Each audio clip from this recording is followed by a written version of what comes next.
Hello, everyone. Welcome to the Camino Cafe. I am Lee Brennan, and I'm so happy that you are joining us today, whether you are joining us on our YouTube channel or on our new podcast. We're so happy to have you here. And you just got to hear our new intro song, and that is Compliments of Jackson Maloney. And Jackson and I met a few months ago, and he is a pilgrim that walked the Camino back in 2015. And he wrote that beautiful song, Finisterre, and he's been so kind to allow us to use that as our intro song. So anyway, I'll have links to Jackson's music in our show notes, and he will actually be on our podcast in just a few weeks. So you'll get to meet him very shortly. So today I am joined by Brian Skillen, and I am super excited for you to meet him. I think you're going to love his energy, and he is a pilgrim, a dance professional, a dance instructor, and also now an award-winning author. And he's got so much to talk about, so we're going to get right to it. But let's start off, Brian. Can you just let everybody know where you are in the world right now? Hey, everybody. So I'm in Petersburg, Virginia, just south of Richmond. We just moved here recently. Oh, okay. So, yeah. Where did you move from? Originally, I'm from Colorado, grew up in New Zealand for a little while when I was a kid.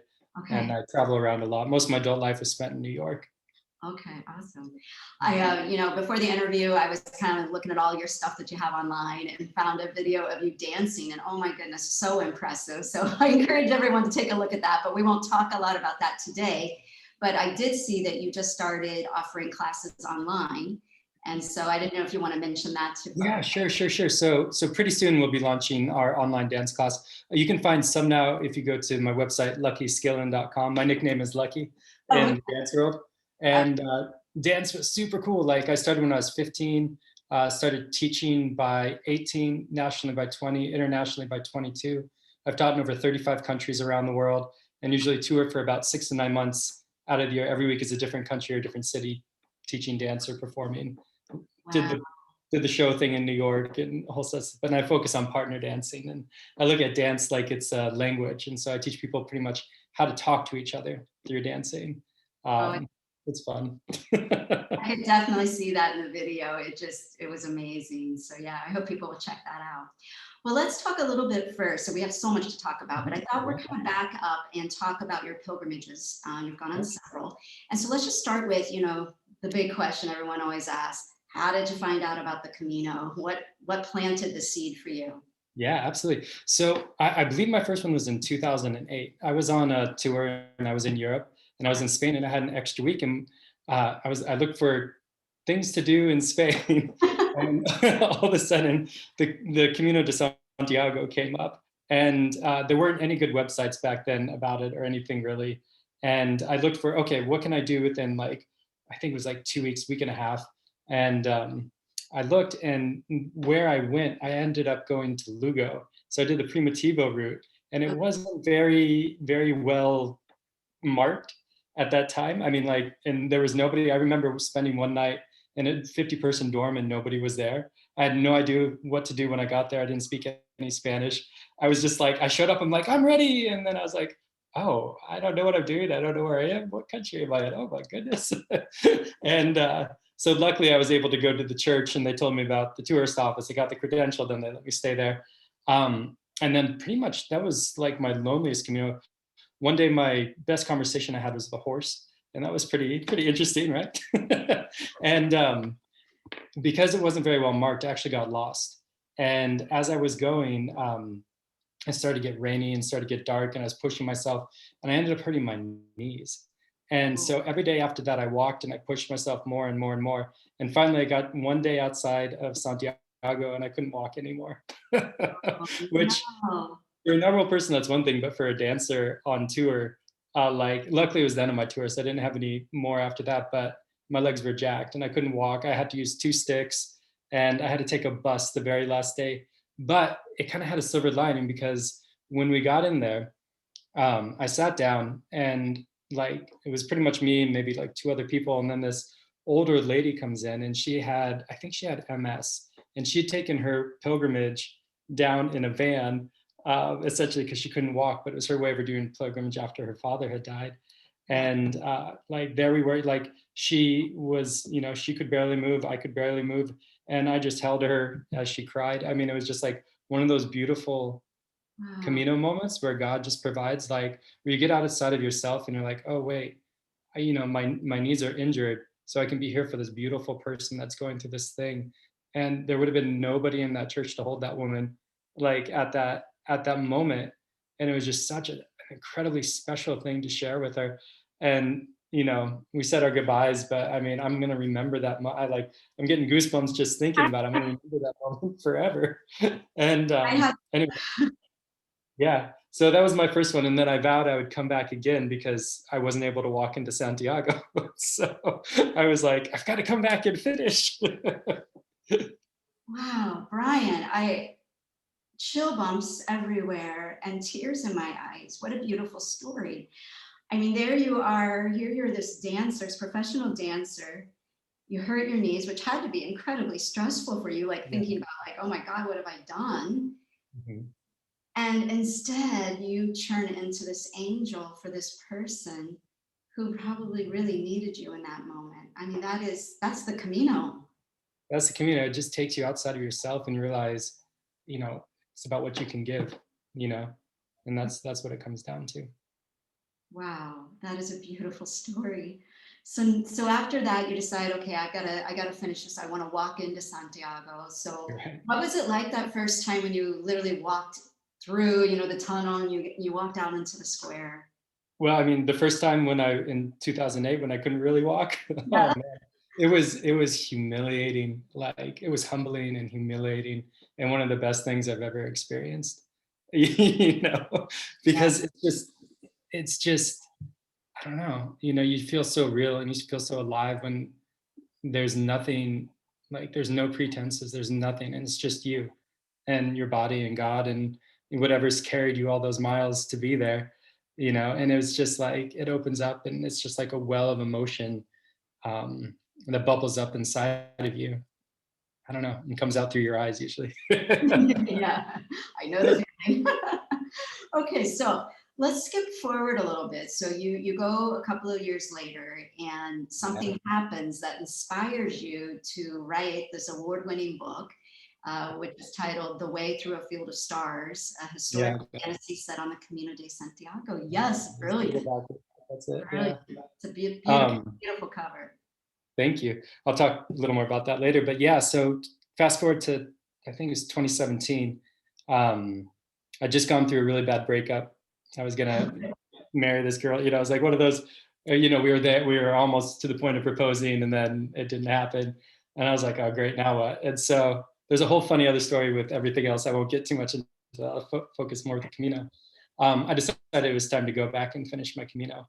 And so with this one, I started in Burgos, Okay. and it was a beautiful place. I was ready. I'd done this before. I'm ready to go. I love this. And I get walking, and we get to the Arc of San Antone. And I know all of you out there, like, for me, that's one of the most special places on the Camino. I saw the Arc of San Antonio. I thought, my God, what is this? And then I thought, somebody's got to write a story about this. As I'm going under, I'm seeing all these things, and like, I love symbology, and I saw some Templar symbols. I was like, wow, okay, interesting. And then like, I saw Castle Jerez in the background, and with the castle up there, and I was just like, where am I? This is like the coolest thing ever. And so then that night, I go into town, and I go into the municipal albergue, and I noticed that the stamp of the city is the Cross of Jerusalem, which kind of has one Templar cross in the middle, and then four surrounding it. At least it was at the time. I'm sure it probably still is. And I was like, oh, interesting Templar stuff here. And the guy's like, what do you know about the Templars? And we started getting into this conversation, and he told me all about the history of Templars in Casa Jerez and on the Camino. He said there used to be 5 orders of the Templars there. He said there was the Antonian monks at the Arc of San Antonio, but he also said there was Templars there. And he even talked about the monks being buried underneath. He said there was a graveyard underneath, like a crypt down there that has like 500 knights in it or something like that. He also told me, I might be over exaggerating on the number of knights, I don't know. He also told me the whole hill underneath the city was hollowed out with tunnels, which is pretty cool. And if you look at other Templar stuff, a lot of cities, the Templars did a lot of their stuff underground in the in the um, in the tunnels. So so essentially, like the Arc of San Antone was my inspiration, and then or was my hook, and then this was like my inspiration. So the next morning, I walk up, my backpack's too heavy. I got my dance shoes in there, and I take them. There's a little secondhand store there, and I leave them there. And I said, I'll trade these in for a story. And I didn't know what I was getting into. Yeah. And so every day after that, the movie played like like a movie in my head. The people I met became characters in the book, and the things I saw. And he like the guy's like, look out for the Templar code on the Camino. I don't know if there is one or not, but I saw Templar stuff everywhere, and I was just like, and sacred geometry and like all sorts of things. It was incredible, and I was like, wow, there's something to this.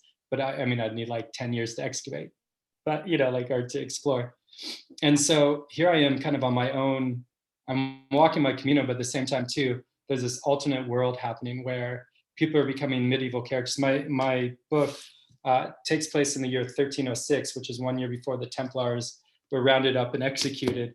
And so everybody's medieval. There's this one great Scottish brother and sister in there, and I call them Andy Sinclair and Claire Sinclair in the book. But they were based off of brother and sister. And as we're going, I found out that he was actually dying of cancer, and that's why he was walking the Camino.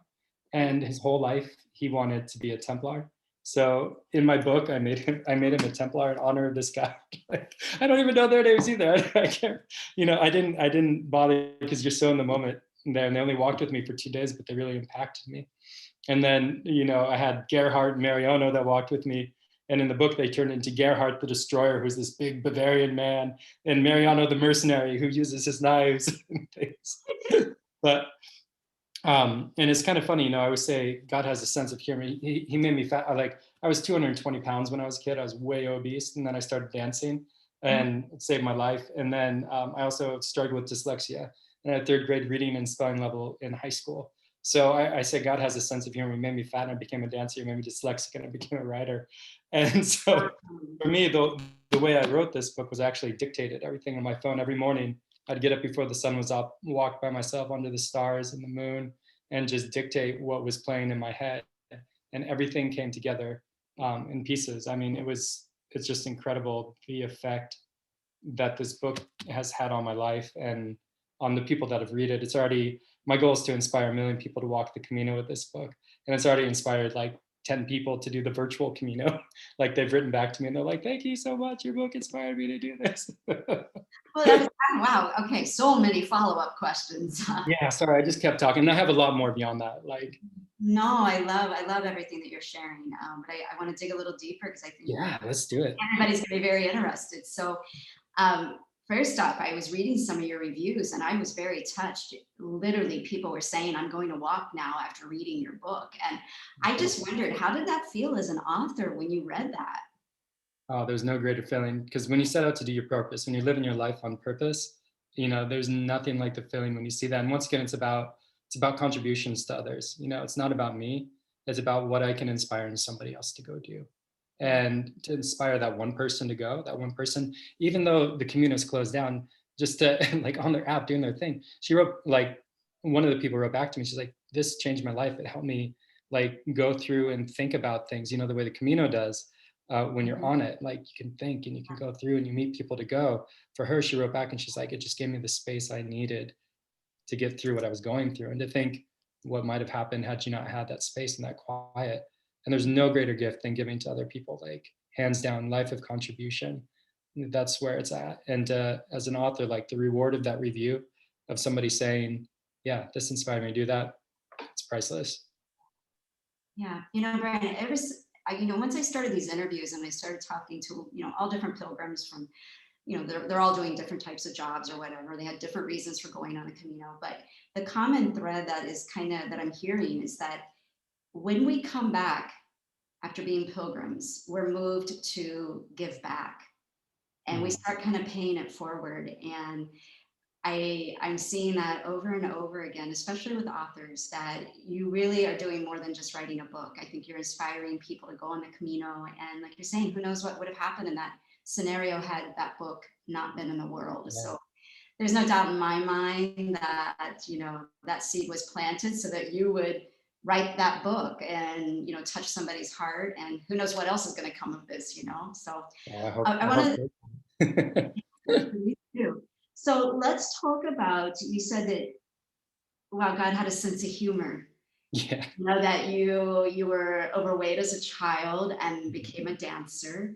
Mhm. And then you struggled with dyslexia, and then you became a writer. So I know that we have a lot of listeners that are always very curious. And, I think when we walk the Camino, we probably all have a book inside of us, that we Yeah, think about. absolutely.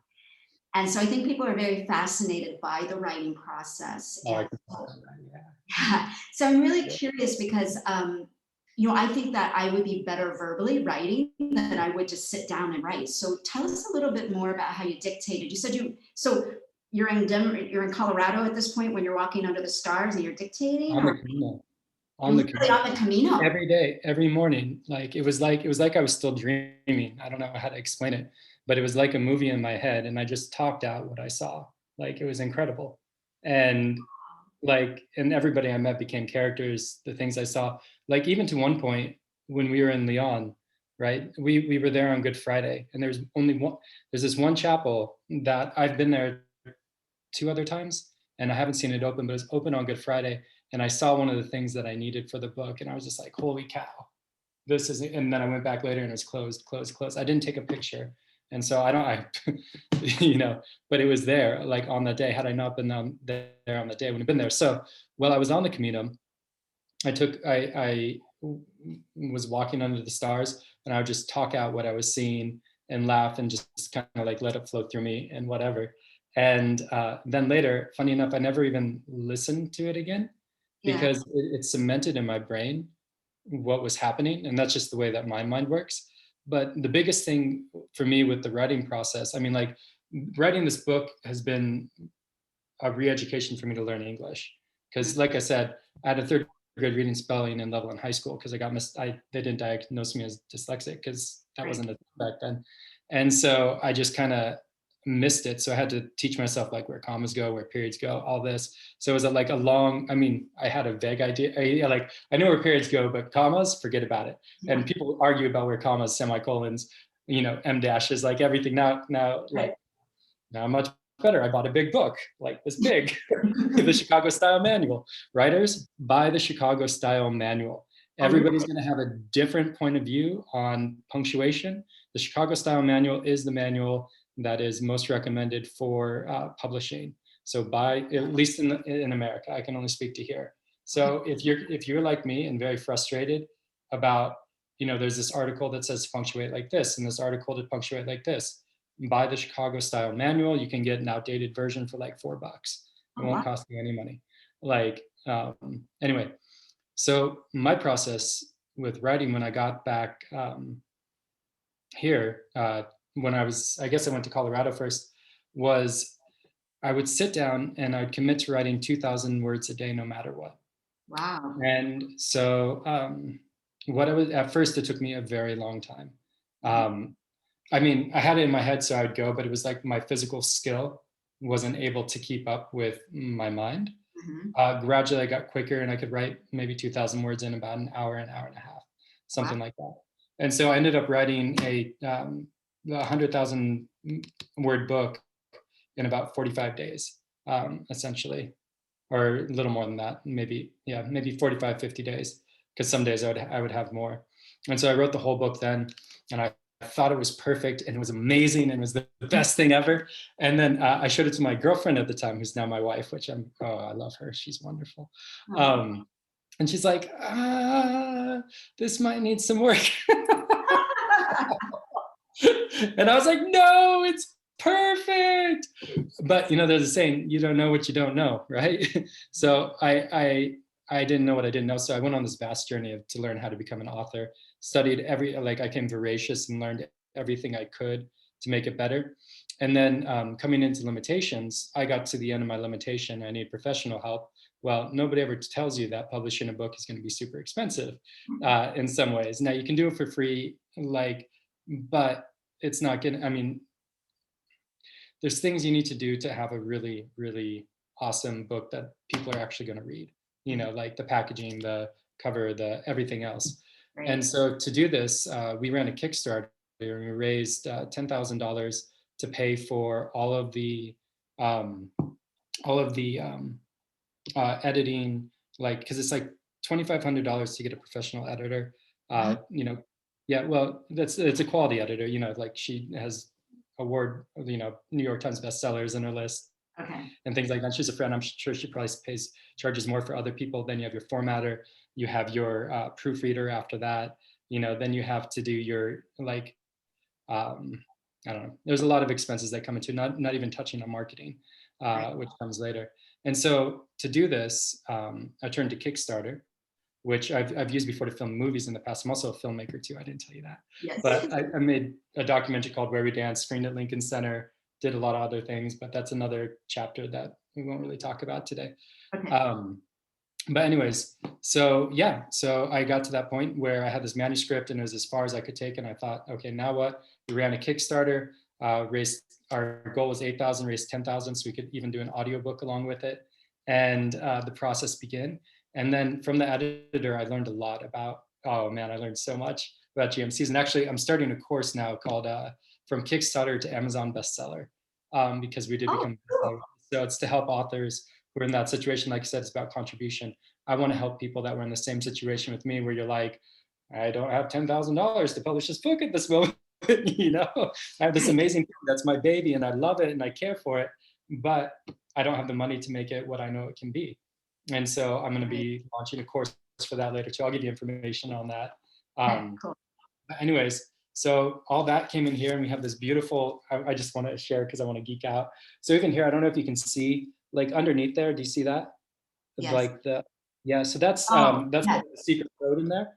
Okay. And once you read the book, you can actually decode what the cover says. So I have secret codes hidden in the cover here that you can only decode after you read the book. And a lot of these markings come from inside the Cathedral of Santiago, right? On the pillars, they have the mason's marks. So these symbols are chiseled in there, and the mason marks were to know which quarry to pay or which artist did what. But in my book, there's a secret code of the Knights Templar hidden within those quarry marks, amongst other things on the Camino. And so I took something that's actually there and I looked up old coding systems that would have been relevant at that time. And I kind of put that together, which is kind of fun. Wow. Okay. How did you learn about all this stuff? I mean, were you already familiar with the Templars before your walk? Because I mean, like I knew about them. Like I didn't really, I mean, I knew a little bit. You know, I've been familiar with the Freemasons and other things, but I never really dove into Templar history. And everything just, like I said, you know, on the Camino when things just happen. That's what this book has been. It's been one thing after the next that just happens. And I, you know, I don't know. It's so weird to explain. I want to geek out about one other thing if I can. I'm sorry, but this is one of my favorite parts. It's the map in the beginning. oh, it's gorgeous. Right. So we have like the Camino map, and then we have like, oh, I don't know, each of our chapter headings. Yeah. I'm such a book nerd now. Like I love books. Each of our chapter headings has like the little shell on it. Lovely. So everybody can follow their own Camino when they follow the book. So they're following the shells to the next chapter. And then we got like the little Templar code on the back. And so. Oh my goodness. I just like the amount of detail that you've gone to is wonderful. Yeah, I don't know. It just sort of happened like that. It's crazy. I like this book for me. I feel like it's like the Da Vinci Code meets the Alchemist meets what's the third one? Yeah, we can just say Da Vinci Code meets the Alchemist essentially, because there's like the secret code that you're following, and at the same time there's these spiritual lessons that are going on. So the award we won was actually in the spiritual fiction category, and I feel absolutely honored to be one of the winners in that category, because like some of the favorite books, like, you know, The Alchemist is a spiritual fiction book. Siddhartha, Celestine Prophecy, like all these other books are spiritual fiction books, and now my my book is ranked among, it won an award in that category. And so I was Oh my gosh. like, whoa. So tell everyone, so what's the name of this award? It's called the Eric Hoffer Award, and it's one of the most prestigious awards in self-publishing. So on the thing it says for excellence in independent publishing, and it's an international award, and it's one of the biggest ones there is. I can't give you an exact figure of how many people go through, but that's what the award is. So what did it feel like when you found out you won this award? Oh man, it was just like 2 days ago. Well, I thought I hadn't won. And so, because I thought I missed the deadline, and there were some winners in other categories that were coming up, and I was like, oh man, because I like to visualize things. Mhm. Like I visualized myself winning, this award. That like, and I thought I missed it, and I was like, oh man, really? And then you know what I did? I sat in meditation, and the next day, or like that day, like I can't remember, it was that day and the next day, like I just opened the box and they're like, you won. And I was like, great, that just happened. Whoa. Oh, wow. So I gotta ask, Brian, were you were you like this before you walked the Camino, where you were visualizing and you just seem to have a really special spirit about things. Were you like this before, or has this developed on a deeper level since walking? Yeah, so a couple of things. So the first time I kind of realized this, I was, I think I was 15 or 16. I just started dancing, I was like the 220-pound kid. It's also a bully going down a bad path. Like I shudder to think about where I would have been had I kept going down there.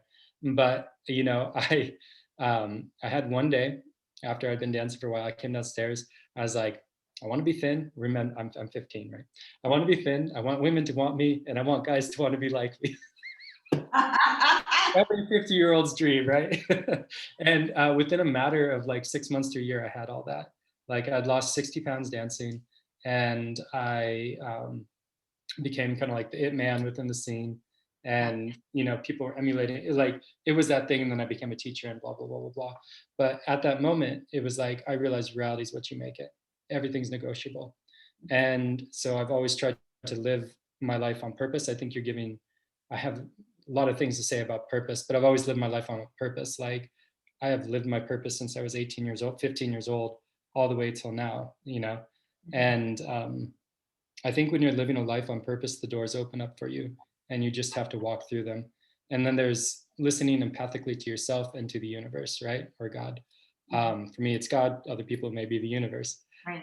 And so like listening empathically to yourself is that little voice inside you, the one that you don't always listen to, but you should to, right? And so you have to get quiet and listen to that. And then empathically to the universe is like, when you start you want a yellow car, and then you start seeing yellow cars everywhere. It's like one of those things, the universe will give you signs. And I know anybody who's all walked on the Camino, that happens. And I think the Camino de Santiago is an amplifier for that. I think there's holy places in the world that amplify that. And I mean, so much to the point where I have to be careful about what I speak there, because it manifests right away. And actually, I have a part in the book about that. I don't know if you want to. It's kind of been interesting about like the prayers of the pilgrims going out. Oh yeah, let's hear it. I don't have it marked actually. I wasn't expecting this, but anyway. So I think it's really an amplifier for how that. Yeah. Okay. Here we go. Can I read you a little bit? Yes, please. I don't know how long it'll take. Okay. So this is kind of one of the little spiritual parts in the book. And this is actually based off a photograph I took on the Camino. I saw this little thing going zzz across the screen because it was a live photo. I was like, what the heck was that? And so this is kind of what came out of that. The caravan had stopped for the midday meal when the sun was at its zenith. On either side of the Camino, barren fields stretched for miles. Someone found it desolate, but Etienne found it beautiful. Something about its emptiness made him feel whole. Perhaps it wasn't the scenery, but that for the first time in his life, he was surrounded by others who looked like him. There were several people in the caravan who had dark skin just like his. He had been the only person of color in the palace in France, and at the Ark, there were Spaniards, but he was still different.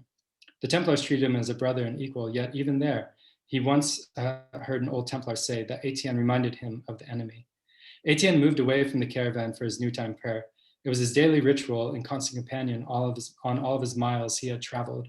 For him, the journey inside was much more important than the journey outside. The other travelers sat in the shade of the coaches with their shoes off, all trying to prevent blisters. Pilgrims dined and laughed in little groups of 3 or 4. Some slept, others drank. The storks in the field, always just out of reach, their long, slender bodies and expansive wingspans added a certain sort of mystique to the land. Etienne bowed his head. My lord, I pray you'll forgive me for the lies I've taken in defense of your pilgrims. The scarred face of the Moor Etienne had killed in Castellerez flashed into his thoughts. Etienne shook his head. It couldn't have been him. Etienne hadn't told the others why he froze at the boathouse when he'd seen the shadow's face. It was the face of this dead Moor staring back at him. It couldn't have been him. Are these shadows the souls of the people I've killed? Did they come back to destroy me and those I care for? Etienne grabbed the crucifix that hung around his neck tightly, and blood ran down his hand. He ignored the pain. He had taught himself how to numb his senses long ago. A lifetime of violence had caused him to adapt. He focused on his breath. Forgive me for the lies I've taken. His meditation was broken by the sound of running water. He opened his eyes to see an old pilgrim close by, relieving himself. Etienne loosened his grip on the crucifix and wiped the blood on his garments. When the pilgrim finished, he turned and laughed. Oh, I didn't see you sitting there, he said, laughing once again. His long gray beard and wrinkles accentuated his laughter. It seemed that each line etched into his skin held all the smiles the pilgrim had ever smiled. He was tall and slender with powerful muscles that supported his wiry frame. Etienne had never seen eyes like his before. They had a certain brightness and almost seemed to glow. Do you mind if I join you? The old pilgrim asked, reaching for his staff. As you wish, Etienne said. Why are you on the Camino? The old man's question reverberated through Etienne. It felt like the question was posed directly to his soul. I was ordered here, Etienne said, trying to make his voice sound confident. However, to him it sounded hollow. Ha, I see, the old man stroked his beard. Some choose this path and others are called. You have been called. What does that mean? He tried to maintain eye contact, but the weight of the stranger's gaze made it seem impossible. There is a saying on the Camino that the Camino will provide whatever you need. You are needed here. If you don't choose of your own free will to be here, it means that there is great need for you on the road. Gathering his composure, Etienne looked at Isabella and the other pilgrims.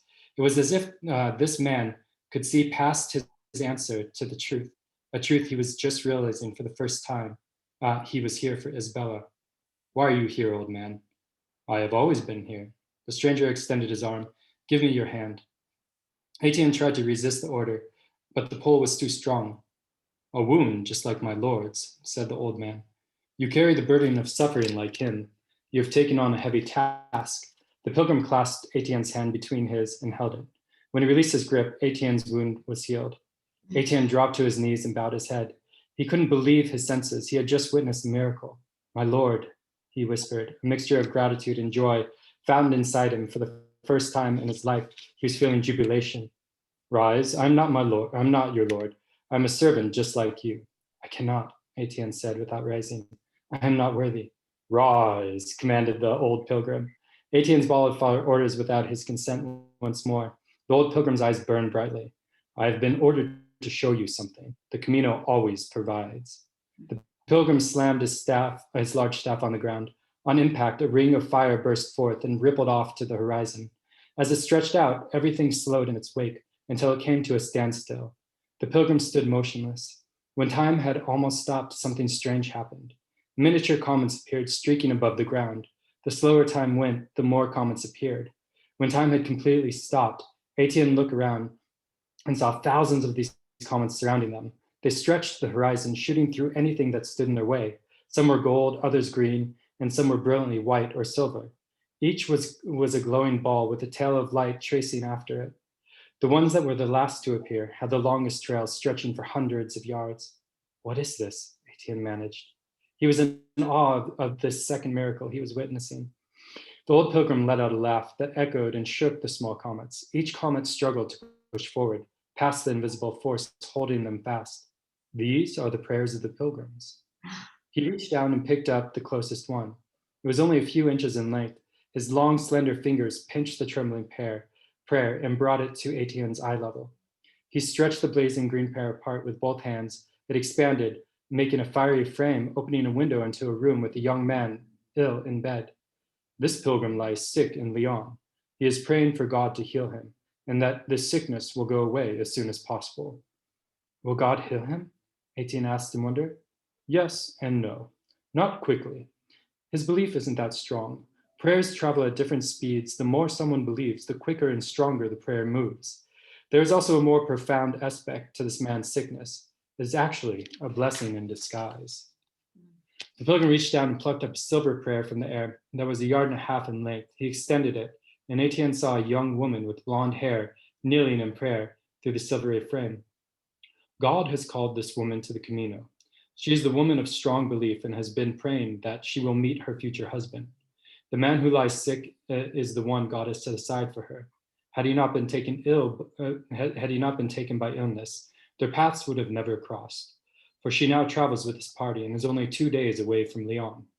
The old pilgrim motioned to the caravan, and there stood the woman who is in the silver prayer. Sometimes the things that seem to be our greatest challenges turn into our greatest rewards.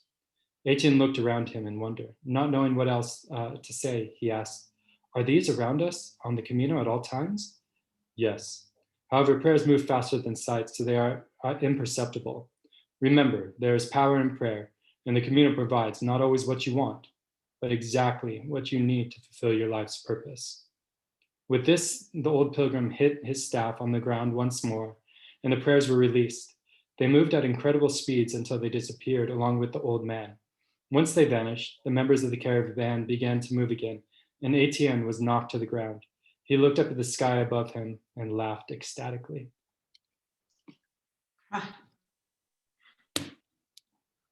Wow. I think you just very poetically said so many beautiful things about the power of the Camino.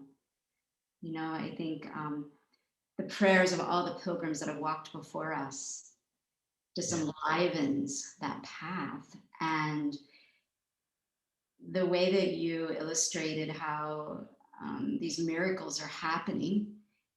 And when we slow down at that Camino pace, we start seeing these miracles right before our eyes, right? Mm-hmm. All the clutter's gone, mm-hmm. And there they are. So I love, oh my goodness, I think that passage you just shared will make everybody go and order your book. Because I hope so. I would just want to inspire so many people with this and help people. Like, that's it. Yeah. That's my simple prayer, you know. Oh, it's so beautifully written. I cannot wait to read it. I noticed that actually in some of the reviews that there were some people that were just saying how beautifully written. I mean, you have a real gift of putting this into writing. And I love how you've connected with the very ancient story and how you're bringing to life. Thank you. The history and combining that with what we even feel, what we feel as modern day pilgrims as we're walking. Well, it's kind of interesting, like one of the main facets of the Knights Templar was to protect pilgrims. Yes. So they have been on the Camino de Santiago for a very long time.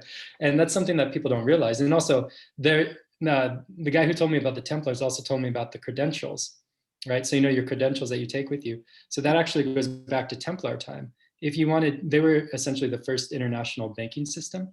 So if you want to go on a pilgrimage, you go to your local Templar commandery, you give them your gold, and they'll give you a credential that you would then take with you on your pilgrimage. In any place you wanted to, it had your coded piece of paper, and then you go stop at another commandery, and you take out gold.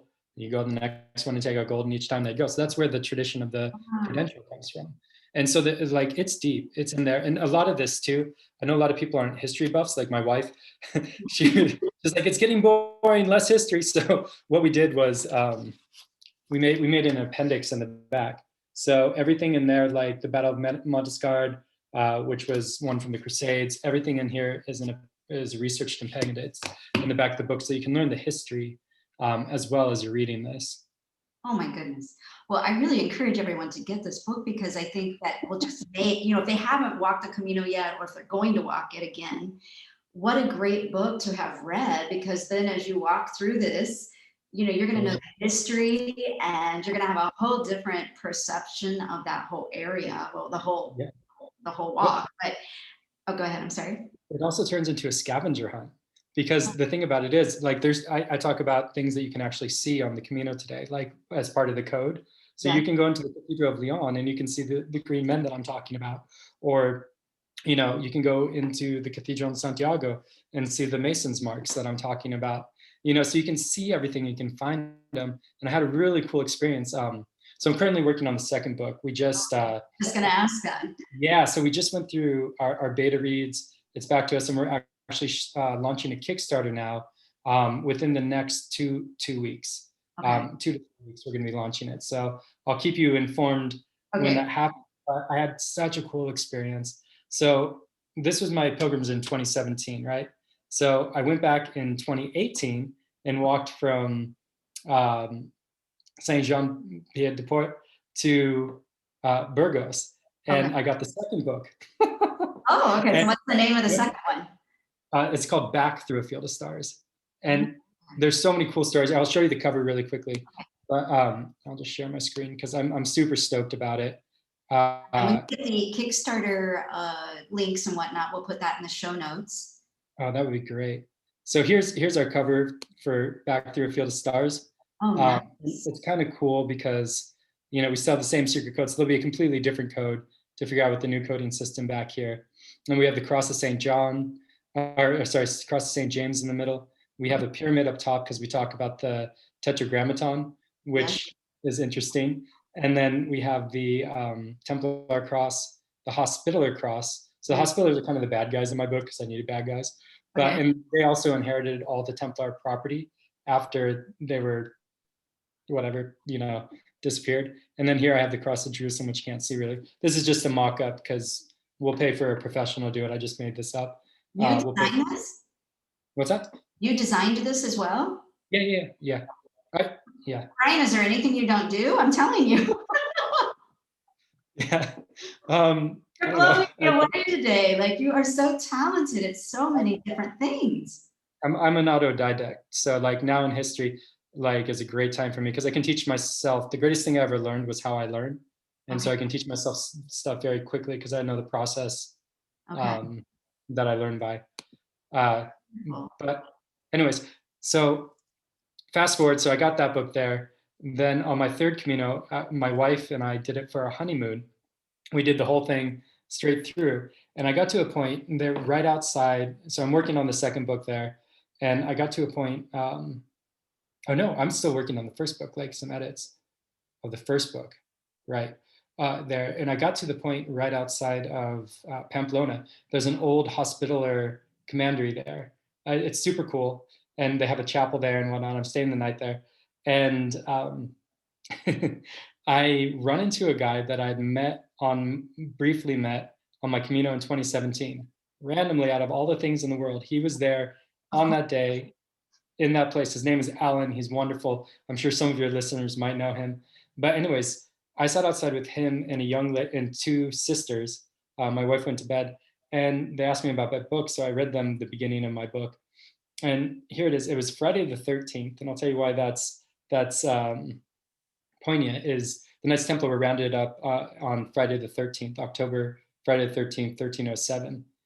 And so that was one of the reasons why Friday the 13th was unlucky. So here we are, Friday the 13th, full moon. I'm reading them, my thing. And right as I finish the prologue, fireworks start going off in the background over Pamplona. I was like, what is going on? Anyway, fast forward 2 days, I don't see those sisters. And they come up to me and they said, oh my God, we've been talking about your book. We've been seeing things. We keep, like, there's one part, I can't remember the town, but there's handprints in the ground. They pretended like the handprints belonged to one of my characters, Gerhard Mariano, the giant guy and little one. And so they were actually like my first, like, LARPing people. I guess they were live action role playing or something, like going through, like they were having the experience of reading this and then going through and seeing everything and living in that fictional world that you can still live in today. So I created a fictional world, but you can still live in it today on the Camino if you go walk it. I think that's one of the coolest things for me. That's one of the coolest things about this is you can read a lot of books that are fictional worlds, but you can't just go step into that world. With this book, people can just go step into the Camino. They can go into the cathedrals. They can see this code. They can try to crack it, you know? Like, Love it. that's what it comes. I want to circle to something else because you mentioned earlier that you walked really kind of one of the first times or the second time after a breakup. I guess it was your second time. Yeah. So you go and you walk the second time after a heartbreak, and then you eventually go on to meet the girl that becomes your wife. And Absolutely. I wanted to say how brave of her to give you criticism of the book before you're married, right? And then you guys must belong together because you survived the criticism and actually made improvements to the book based on her feedback. And so one of the things I was going to ask you, but you just said that she's also a pilgrim now. So had she walked before she met you, or how did it come about that, I mean, you know, a lot of people go to beach resorts for their honeymoon, and you convinced her, or it was both, Okay, yeah, I can to definitely go on the Camino for your honeymoon. So tell us about that. Like, so with dancing, I usually travel for about 6 to 9 months out of the year. Every week is a different country or different city. Okay. So what we did is we, after we got married, we had a beautiful wedding at a camp. We had like 200 people for 3 days. It was epic. And then we went to Prague for the first part of our honeymoon. And then we went back, I did a gig in London, and then we went and walked the Camino. We spent 33 days, did the whole thing. And it was half honeymoon, like Prague was kind of the honeymoon, but this was honeymoon too. And but it was also research for the book. So I could go back and double check everything and see things and get photos and other things. So, and God bless her, I'm telling you, my advice for people out there, marry somebody who's kind and supportive. Like, I can't tell you how wonderful it is to be with somebody who's kind. Like, if you're looking for somebody, look for somebody who's kind. Like, hands down, I realized how important that is. And one of the ways they came into when I was debating if we were going to get married and move forward was, you know, that there's that passage, love is patient, love is kind, love is not brag or boast, bears all things, believes all things, endures things. I read something that said, put your partner's name in there. So Chelsea's kind. Chelsea does not brag or boast, you know, like, it's etc. And so the moment like that really conceptualized them, I think they're talking about what love is there. And when I put her name into there and I saw that she fit all those categories, I was like, wow, I need, like, this woman's mine, you know, like, she's my person, you know. And so it came through with that. And another funny story too was, you know, I met her off the Camino, but after that breakup, I decided to take a year off women. Okay. Like, that was part of it. I'm writing another book called The Breakup Beard. It'll be like the Eat, Pray, Love book for men. So, but we'll get there later. That's after I finish this trilogy. Okay. But so I gave up women for a year, and then I met her at the very end of that year. So I had to work on myself to become. What's up? Oh, I'm sorry to interrupt, but is she also a dancer? She is a dancer. We met out dancing, and so we met out dancing, and we didn't like each other at first. We're like, whatever. And she was new to Colorado, and I was back visiting my family. And I asked her if she was going anywhere for Christmas, and she's like, no, I'm going to be here in town. I was like, well, have you made any friends? And she's like, no, not many yet. And so I made a mental note, and I went off to Hawaii to do a workshop, and I came back, and I saw her again, and I asked her, I was like, hey, you want to come to Christmas? And she's like, yeah, sure. And it's just as friends, you know, she's a traveler, I'm a traveler. It's one of those things. Yeah. And then a few days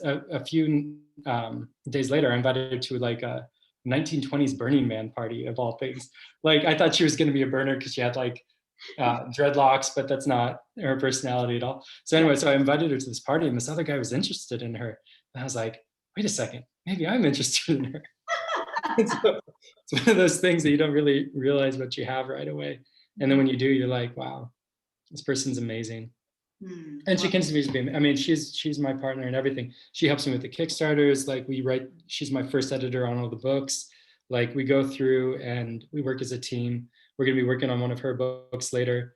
And one other advice for writers out there, criticism is great. Constructive criticism is great. Like, at first I got so defensive about it, but it's people trying to help you.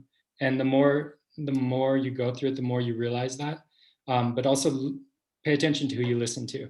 That's the other thing, because everybody's going to have opinions, and, you know, really pay attention. We have a whole like beta reader program that we adopted from one of our mentors, which is phenomenal. That takes you through. But anyway, that's just some other stuff. Wow, I think I could talk to you all day. Brian, this has been so interesting.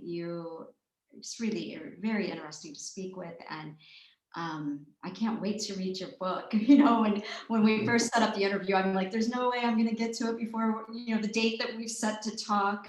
And I wish that I would have, but I know for sure I'm going to read it. And I'm actually going to buy a second copy for one of my friends who is really, really interested in the Templars. So I think she's really going to love it. And I'm going to have all the links so that people will be able to find your book a little more easily. And Wonderful.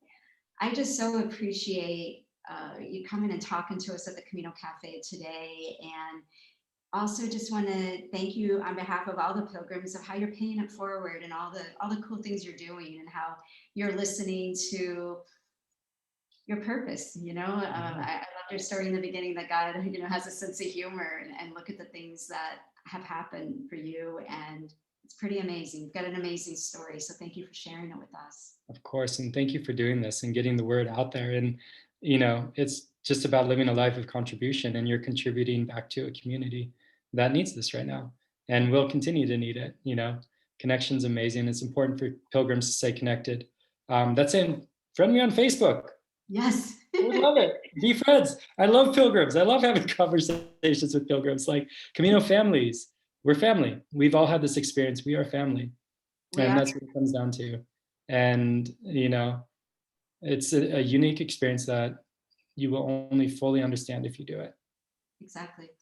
And I feel like as an adult, it's kind of hard to find these kind of communities and connections. And I feel like the Camino really gives you an opportunity to be a part of something bigger. Absolutely. And I think both of us really have examples of how, our lives have expanded since going on the Oh, absolutely. Yeah. And there aren't a lot of things you can say that you do that, right? Mm-hmm. Yeah. Yeah. I mean, it's Well, completely life-changing. Absolutely life-changing. Well, you are a beautiful example of the power of the Camino. So thank you for sharing all your stories. From the first story, you had me hooked of that first time going into Santiago and how you were with that woman. That was amazing. So thank you so very much. You're welcome back anytime. And let's make sure we get your links to the new Kickstarter. Best of luck on the second book and your third book. And what's that a future book going to be called? The Year You Gave Up Women? What was that? The breakup beard. I want a green book. I want a book with like a felt beard on it. I don't know if that's possible, but how hilarious would that be to have like a fuzzy book, like just with a beard? I love it. Well, I'm just going to say to everyone, if you've listened to this on our podcast, make sure you check out the video too, so you can see Brian's amazing energy in person. And I know you're going to hear it, but I think you'll want to see him as well. So I'm going to close out the interview. Thank you everyone for listening. And I know that you're going to be inspired to read his book and hopefully walk the Camino or take a second pilgrimage or maybe a third or fourth. So thank you everyone for being here today. Buen Camino, everybody. Take care. Buen Camino.